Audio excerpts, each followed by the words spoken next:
بسم اللہ الرحمن الرحیم۔ السلام علیکم ورحمۃ اللہ وبرکاتہ۔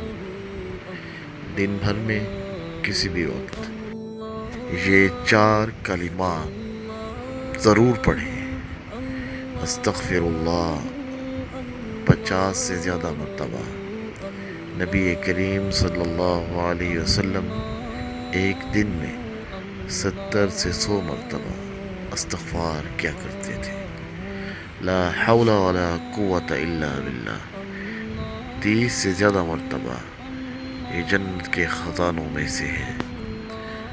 حسبنا اللہ و نعم الوکیل 31 سے 33 مرتبہ۔ حضرت ابراہیم علیہ السلام نے جب یہ پڑھا اور جب انہیں آگ میں پھینکا جا رہا تھا تو اللہ تعالیٰ کے حکم سے آگ گل و گلزار بن گئی۔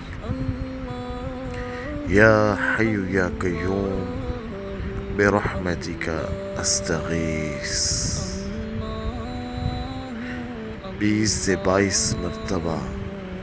رسول اللہ صلی اللہ علیہ وسلم کو جب کوئی مشکل معاملہ پیش آتا تو آپ صلی اللہ علیہ وسلم یہ کلمات پڑھا کرتے تھے۔